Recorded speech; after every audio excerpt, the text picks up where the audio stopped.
yes or no, do you believe that if a woman had two options in front of her, a man that was going to love, protect, and provide for her and her family, their family, or food stamps and government assistance, that she would choose food stamps and government assistance? Absolutely not. But I believe that so it then segues let's not say into that something is else. incentivized just because people are choosing. But a lot of women do choose to have children by men, knowing that the government will compensate for the absent parent. I've not yet met these women. I think we gotta, in one of these situations, a lot of situations when we talk specifically about black people, we have to consider that it's usually both and. That the reason it even becomes optional to choose government assistance is because there is also an attack on the person that's supposed to be there. It is made convenient for you to not investigate why so many black men are not in the home or unable to support or afraid to support. It becomes way more convenient to not have that investigation and conversation if you can somehow subsidize the absence. You don't worry about mass incarceration. You don't worry about lack of resources and proper sexual education. You don't worry about those things because they're subsidized. You know what I'm saying? See, I think. Sensational.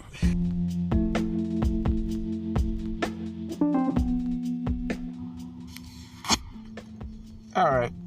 This is Mike Perkins, a.k.a. Michael B. Podden, a.k.a. Miso Corny, a.k.a. Man Bun Mike.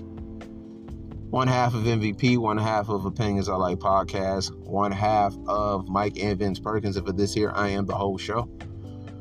Okay, so you saw the clip in the beginning. It's the people from tonight's conversation. Know a few of them by name, like Keita Rose and Ace Metaphor, that group. And in that clip, she posed a question, what would a woman choose?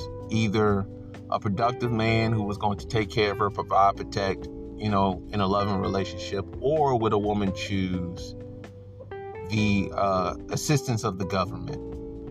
And I think when you pose the question that way, it's disingenuous. It's a lie, because you're fashioning the question in a way, or fashioning the question in a way that suggests that the choice was those two things. And I think that the way that women kind of tell history is just inaccurate, or it's hyperbole, because they've been the only ones talking, obviously.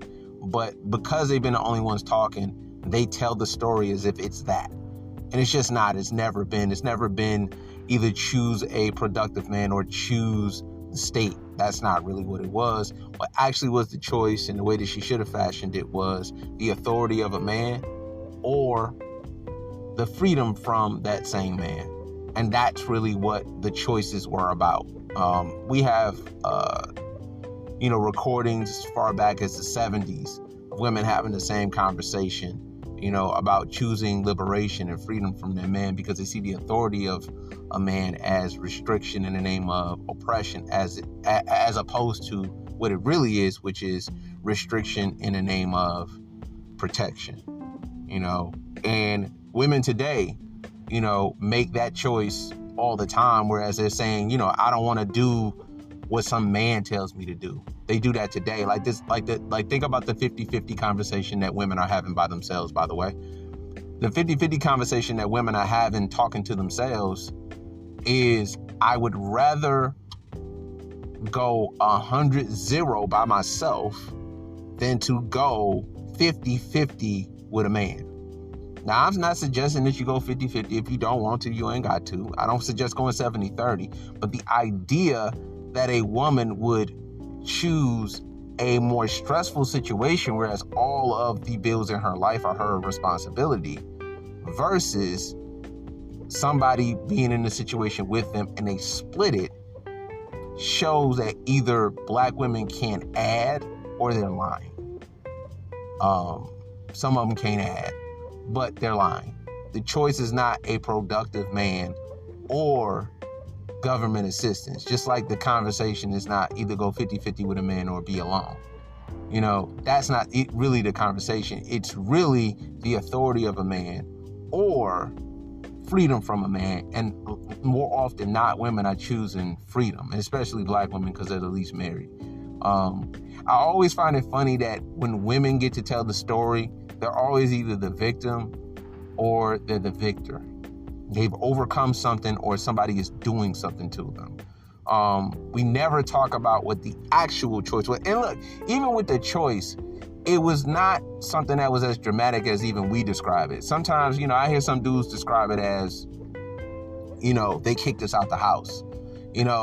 Rarely do I hear that, but I hear that because, obviously where they're getting that from is, if you were on welfare, you couldn't have a man in the house.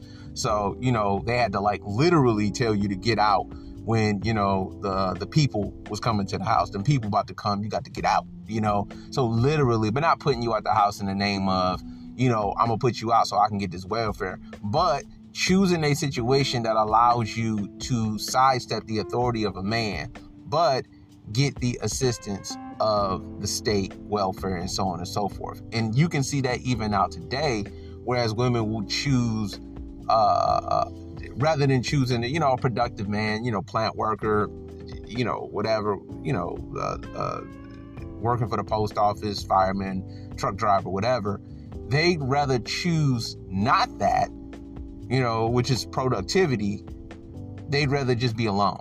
You know what I mean? And most dudes got jobs. Black men make more than black women, blah, blah, blah. Black men have more net worth, something. We're more productive, something. A lot of this stuff is just lies. But the idea that was the choice is just a farce. It's a falsehood. It's a lie. It's a narrative. It's propaganda. But what we have to understand, and women too, is that when you get to tell the story, you're probably not going to tell your side. You're probably not going to tell, your stuff. I reminded her when Dr. Dre had the movie Straight Outta Compton. And in the movie, he's, a superhero essentially. He walked out of death row offices and said, I'm leaving, and I don't care if I'm leaving with nothing. And he got in fights and he won every fight, and he speed chase with the cops. And I'm sure some of this shit happened, but I'm sure he left out his stuff. The stuff where he did something wrong, I'm pretty sure he left this stuff out.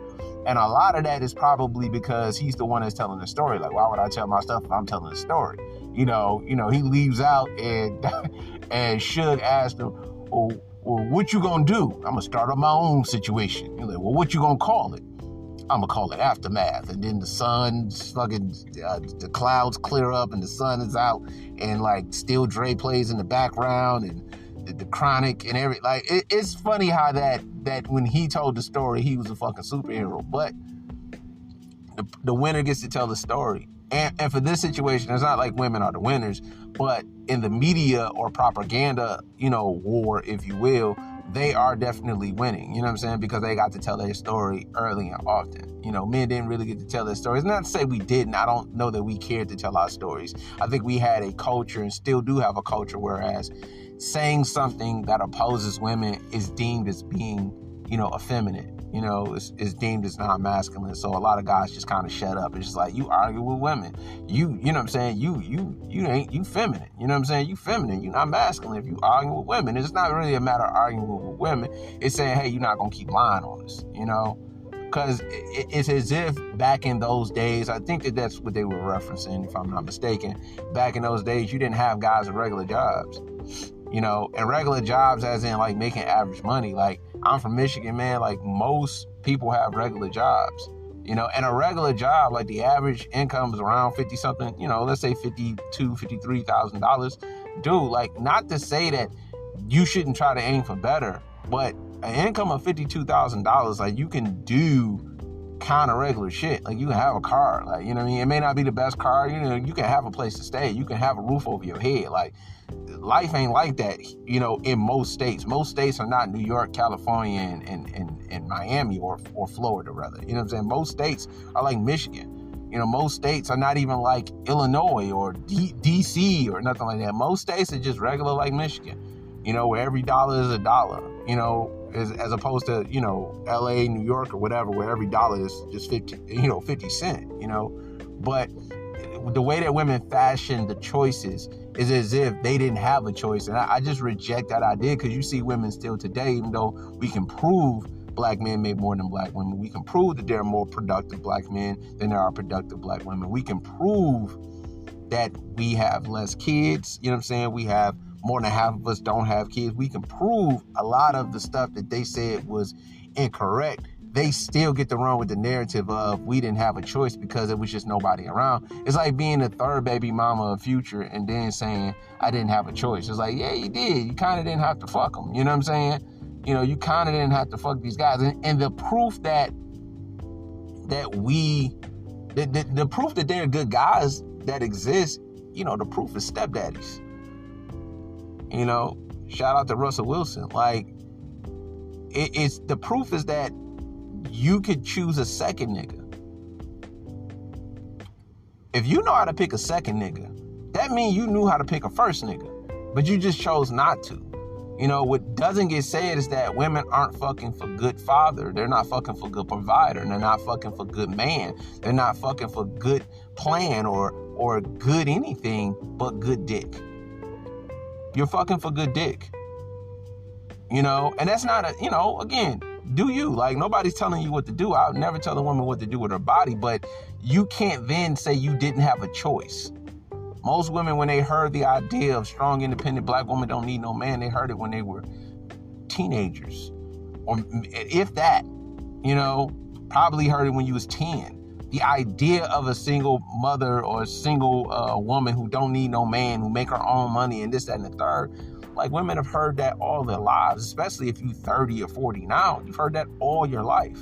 You mean to tell me that you've heard that all your life and then you didn't have a choice? Ma'am, you did. You just chose because the choice seemed more favorable that you be on your own than you being under the authority of a man. That's the choice. Like, even today, like, you have people over COVID who were choosing to be on unemployment rather than working. And their reason for it was, well, why would I go to work every day and have to answer to a boss, being under the authority of a job and a boss, when I can get the same money not going to work and not being under the authority of a boss? That's what women were choosing. They were choosing to not be under the authority of a man versus being under the authority of a man. I just wish that sometimes the guys had the verbiage to actually express that. Because even with the guy, I think his name is Trip, the guy with the beard and the glasses, you know, I guess he's trying to throw them, you know, throw them some bail, shoot them some bail. But even in the way that he shot them some bail, we got to stop the system stuff, because that same stick that you use to say, hey, this is what happened to us, is the same stick they use to beat you with when they trying to emasculate you. Oh, you can't beat the system because the man on your ass, or the government this, or, you know, we was oppressed and we was kings, but then they took it away from us. Like, yeah, they use that same stick to beat you with and emasculate you with. So we gotta start like getting away from that too, because the more and more we indulge in the idea that there was some war and we lost it, some race war and we lost it, the more that your women have the right in their eyes to emasculate you, you know? And it's just like, that's not the choice. And we have to definitively say, you chose your master. You said, I want the government to be my master because I get more freedom that way. I don't want the man to be my master. You know, and I'm saying master, I mean, you know, you ain't got to like the language, but authority, you know what I'm saying? You know, responsibility, however you want to frame it, you know.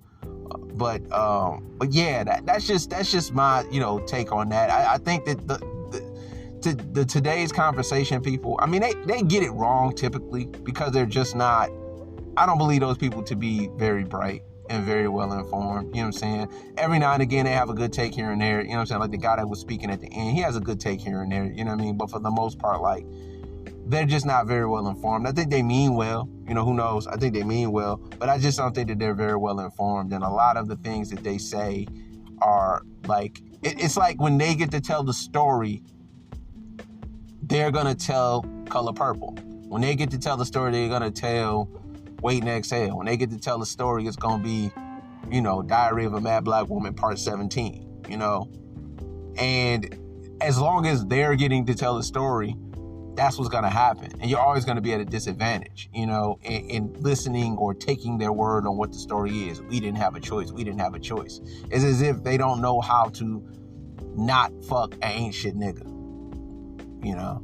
And that's obviously not true, you know, because if you don't have, you know, the ability to make decisions with your body that are practical and reasonable, that are in the best interest of you and the child, well, then I would think that you shouldn't probably be voting. Because if you can't choose a good man, you probably can't choose a good mayor, governor, president. But all right, man, that's my time. I'm Mike Perkins, and I am out. Being a single mom is so freaking hard. You let him hit it raw. You didn't have second thoughts. Now you a single mom. Now you a single mom.